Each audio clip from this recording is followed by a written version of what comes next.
Yo, welcome to Starfighter General Development Notes. Tell you what we've been up to lately.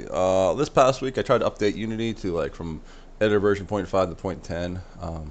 Tried to go from point 0.5 to point 0.6, there's bugs. Point 0.6, point 0.5 to point 0.7, there's bugs. Normally, just wait it out. There's some bugs, just wait it out and wait till later version. But now it's just like trying to go from point 0.5 to point 0.10. It just like nukes my all my libraries. It nukes everything in my project that connects to like Unity and Sanity. So it's not working. Like I just stuff that should be automatic. Like you update your Xbox game, it plays, right? You update the Xbox game and say, hey, go write some code for a video game so it works. That won't fly. No one will play that game, right? Okay, so but that's Unity right now. It's free unstable. I actually lost about a whole year's of development, about 1,100 hours to 1,400 hours. Yeah, that much. Just because like Unity scriptable build package didn't work, and then addressables have bugs. I got through the bugs, and that's actually what we're going to talk about in a little bit. And then we have like some other stuff. So addressables, there's a bug where when you try and compile your addressables, it says a little red bar library already loaded or something. I found out the problem is you have to restart your whole computer. It's a service that gets locked up. You can't do it.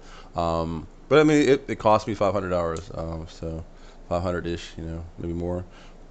But now I know how to do it. Now I can organize all my graphics. So I'm loading up all these graphics from Dolly, the AI art, and I got like tens of thousands of graphics, hundreds of thousands. We'll have millions before long, right? So it has to be organized, right? So I'm gonna have to do a three-tiered approach. Like one is a category, like the Galactic News Network ticker. You see it's down the corner, has an image sometimes, and then like the stuff scrolls from here to here. The text, right? So GNN would be like the core top level. The image type, say like New York action figures are blown up, coming across here. The image would be different, since like when the first one's a Galactic Network ticker, tier 1, tier 2 is the image, and then tier 3 is a random image of it. And so it's like a 3-tier lookup, and I'm doing this sort of in a buffer. At the same time, then memory management won't be very complicated. It'll be like the slider. You want to use a lot of cache or like a little bit of cache. You don't want to be anything specific. I don't want to get into specifics. I don't think I can count data that much. I'm not going to pretend like I count data. It's just going to be a slider with no numerical thing. And that slider will manage your memory inside. How exciting. This is like Futurama when they meet the professor. Look at my different types of wires. All these things I can do with if I wanted to. And like, there's a spaceship over there. It's done. It looks cool. I want to check that out. I don't care about your stupid wires and stuff you build with. But anyway, we're talking about stupid stuff we build with. Look at my things, the wires. Anyway, so that's the thing. We're gonna have addressables. And the first application of the images, even though it's Galactic's News Network ticker down here, I'm gonna like be able to reference those images because I mean there's like thousands of them. 100. I mean there's about 1,000 right now. Maybe 500. It'll grow, especially as the 3-tiered index, to like tens of thousands of millions, so it's good to reference. So like the loading screen, I'm gonna try to make it like Marvel. It's gonna like show that guy, and I'll show another guy, and start flickering, and have like maybe like a sound in the background, and it loads. Maybe some particle effects later. Right for now, I'm just testing out like a reference of the graphics. So it's a quick tech to put in.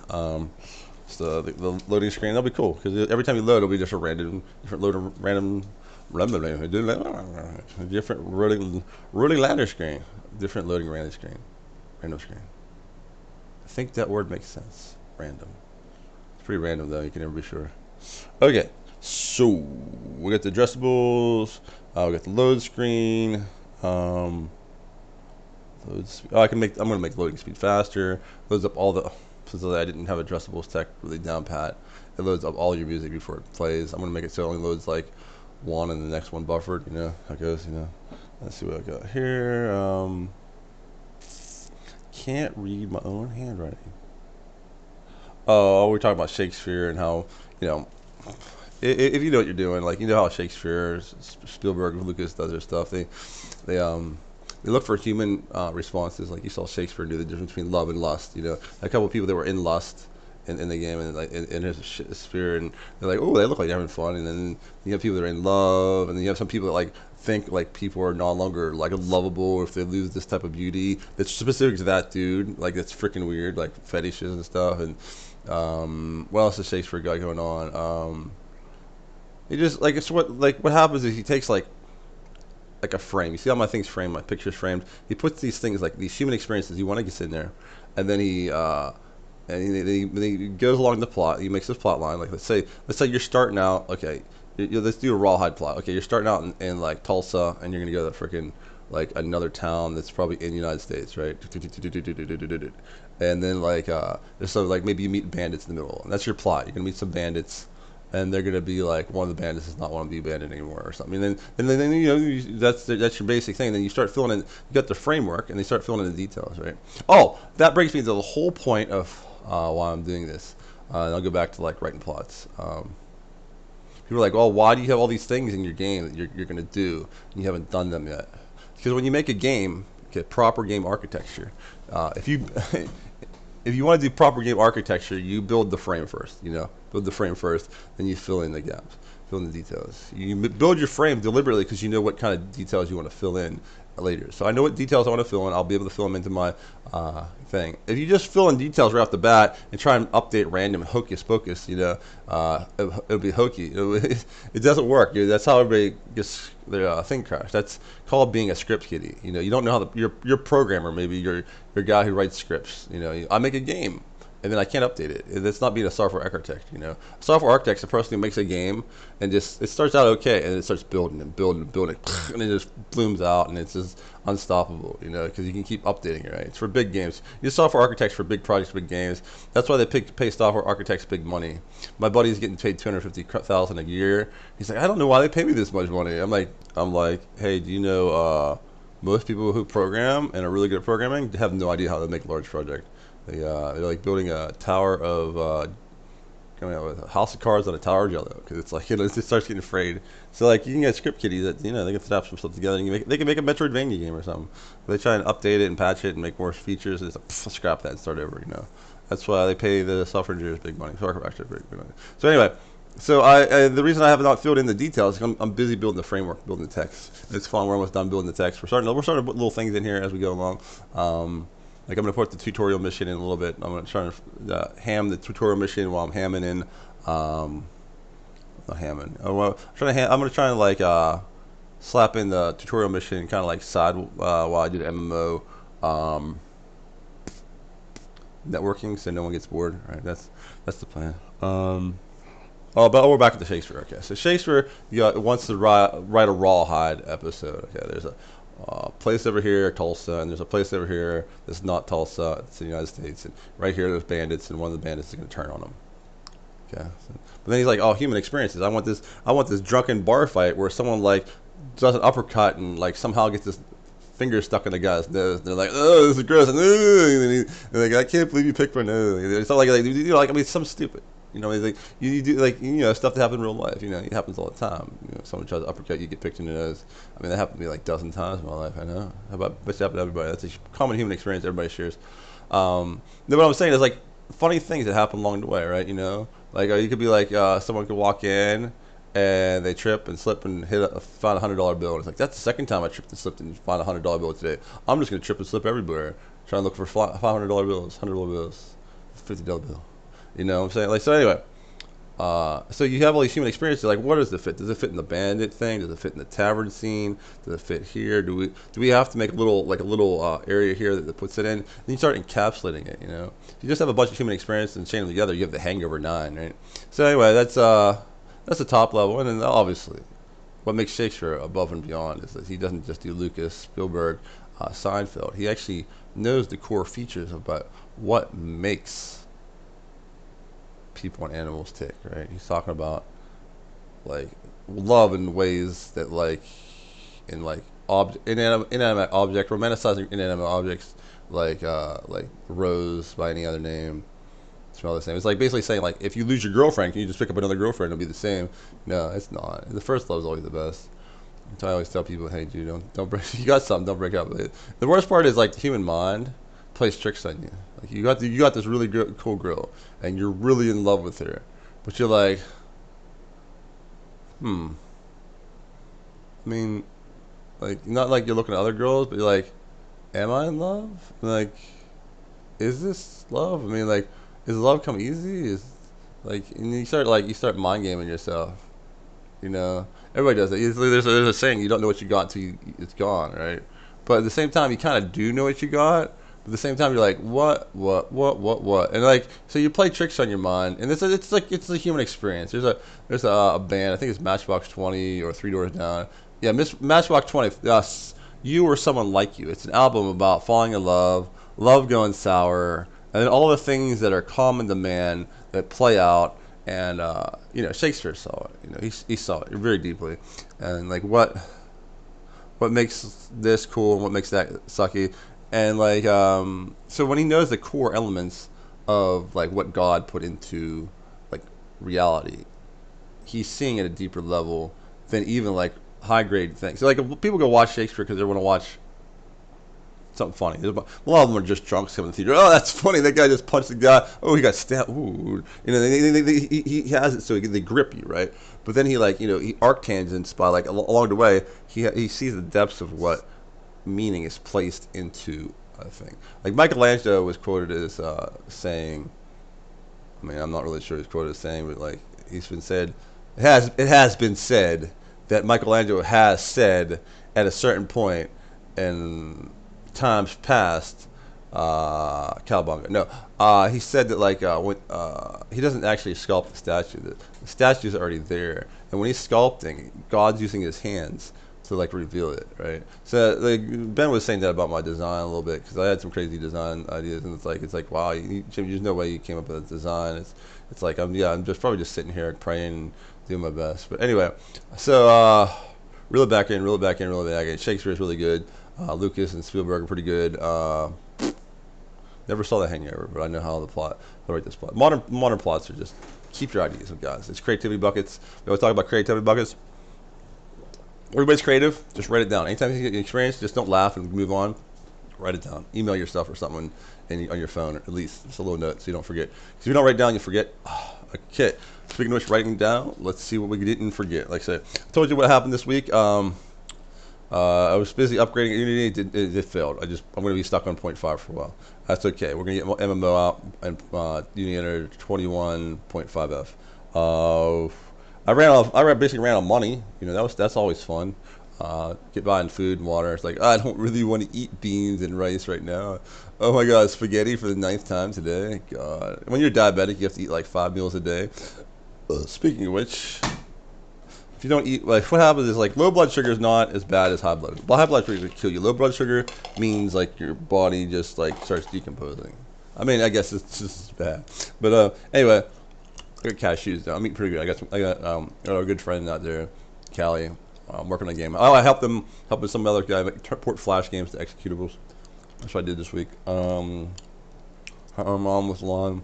Me and my mom are doing good now. It's awesome. So... I always like when she's doing good. She said she had a pain-free day today, this week. That's good. Pray for my mom.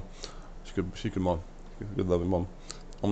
So, that's the week. Like I said, anytime I run out of money, I don't do good development. That's why I was like, hey, maybe a crowdsource, or maybe like, buy some virtual goods, So, so I don't have to like fight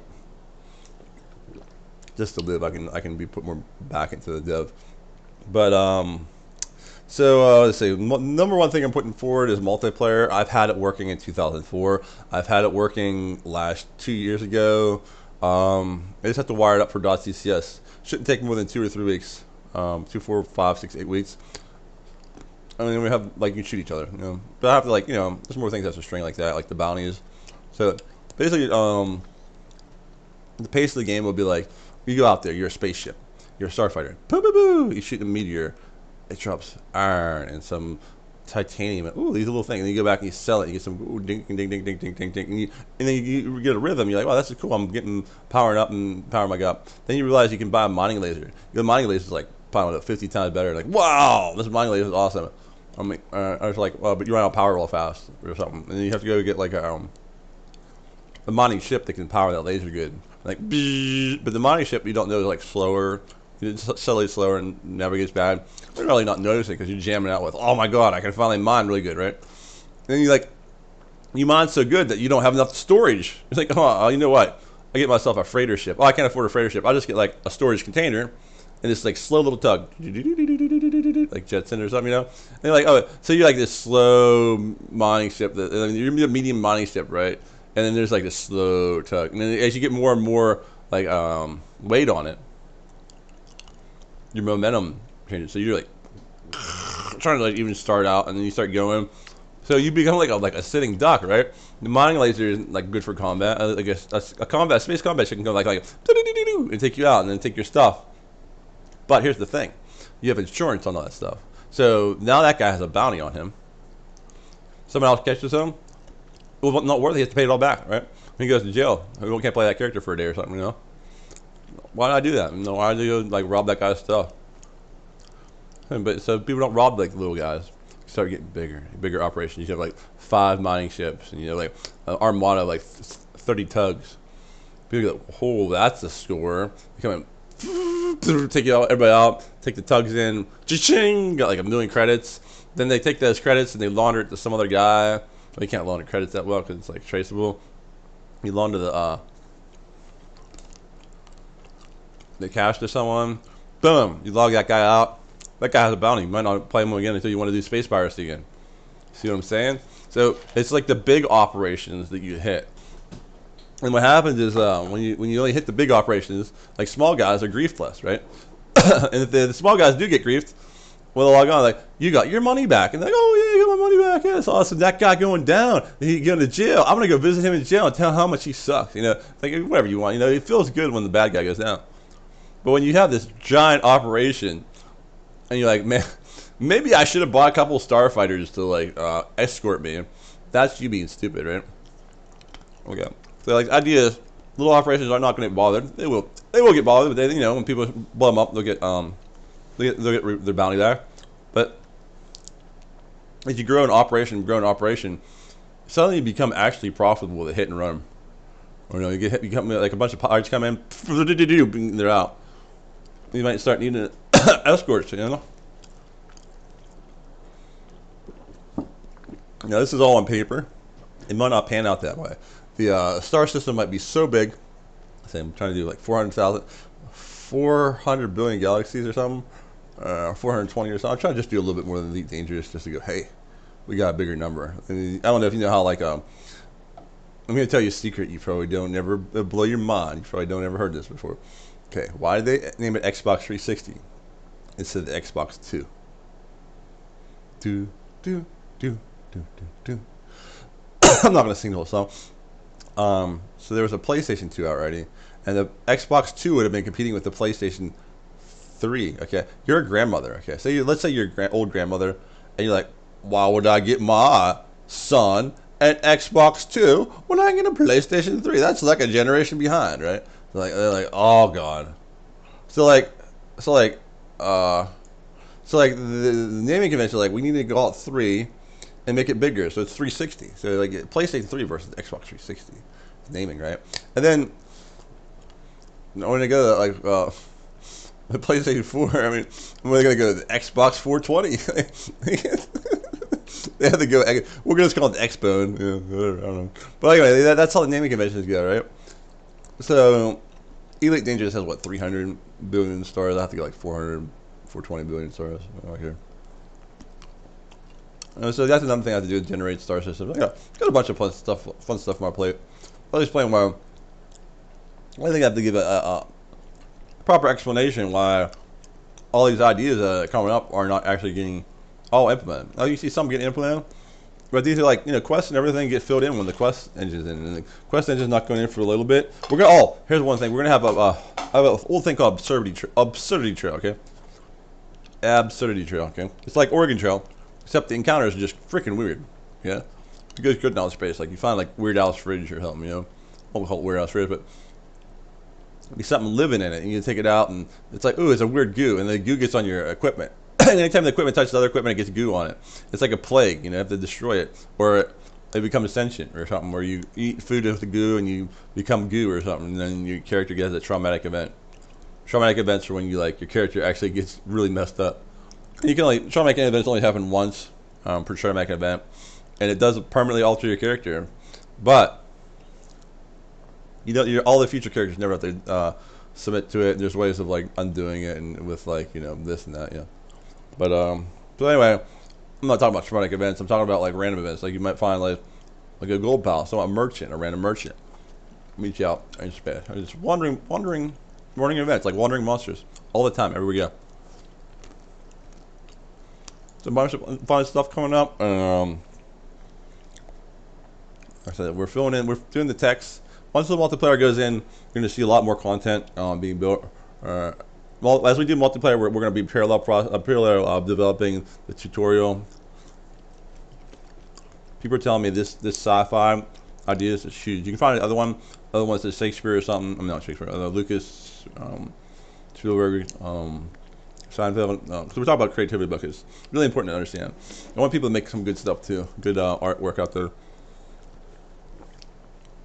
People say it's cancel culture, but maybe people just aren't very good at making movies and stuff anymore. But I hope Kevin Smith, even though he has like some low grade humor and stuff, he's actually creative at least. You know, he's bringing creativity back to like movies and stuff. So hope he does well. Hope his career reboots and stuff. I was actually praying for the guy about 2 years ago, and he makes Clerks 3. That's pretty awesome. Prayer works, man. Keep praying. Pray for me, man. I got some stuff going on, and I want to be deving this all the time. But you know, food comes along and food goes, and running out of money and all that stuff, and place has no water, and now I'm poor talking. But you know what I'm saying? Like I'm down for it. I'm like the reverse of everybody what you expect of an MMO. Yeah, I'm competing against Star Citizens, and they have $500 million in funding over like 9 million years. And they haven't done jack, right? I actually have some working stuff, and I'm struggling to even make like ends meet. It's a dichotomy. It's hyperbole. I'll get myself done. I've got it on my side. I don't even need any money, you know. I'll do get this done. God bless you guys. I just wanted to let you know what the update. Like last week was just like I spent 60 hours trying to update Unity. Something that should take like an hour tops. You know, you click a button and leave, walk away. I'm like clicking backup, crash, restore, Control Alt Delete, close that crash thing, and this is a bunch of nonsense. Unity is so unstable right now. It's ridiculous. I mean, I love it. I love Unity, but it used to be way more stable. Like you compile out of the box. You never have to worry about stuff crashing or updates failing. And but let's not go there. That's terrible stuff. It's boring stuff. Just know that the next uptouch. I'm just gonna be like kind of like go blah blah blah blah blah blah blah. Be like a low key patch. It'll be like we're gonna like probably just make the loading screen nicer. But in the background, the addressable stack is going on there, so I can organize my graphics better. And once I do that, and I can access the graphics from anywhere, any different module, start to get really cool. And then while I'm putting the graphics in, I'm with the tutorial in, and I got my other computer set up. There's nothing like it was the only place that had Flash Builder. Basically, Adobe stole my copy of Flash Builder. They stole everybody's copy of Permanent Flash Builder. I said, you paid a full license plate. You paid for a license. We paid for a full license, a lifetime license. They just revoked it. They're like, I altered the deal. Pray that I don't alter it further. It's like freaking Darth Vader is in charge of like Adobe. I mean, that's criminal what Adobe did. It's a criminal act. You just can't steal from people. You say, here's a lifetime activation key. And then you're like, well, not anymore. Flash is dead. We can't use Flash Builder. You don't understand. A lot of people have projects in Flash. They turn it executable and they go into Steam, and it has nothing to do with Flash. They revoke Flash, and then what they're doing is they sell Flash. They sell like a replacement of Flash Builder as a subscription fee. So the reason they canceled your lifetime subscription as Adobe, it has nothing to do with like Flash getting canceled. It has everything to do with like they want to put everybody on a subscription model, and they're sad that they sold me a $200 lifetime subscription. Like, I mean, if you're gonna steal my subscription off me, like at least refund me my $200, right? I can't use it, you know. But so the only working copy I have was on this offline computer, and they can take it back off anytime because I'm plugged in now. But I want to get some stuff done. But so now I have two computers hooked up to the internet, which you kind of barely need for multiplayer. Or they're like, you know, you can't really debug multiplayer on one machine. It's just like that doesn't happen. But so I say multiplayer is going through. Solution is going to be better, and while we're doing the tutorial, and a bunch of other stuff I said is going to be like in the patches in the future. So God bless and take care. This is the update on Starfighter General today.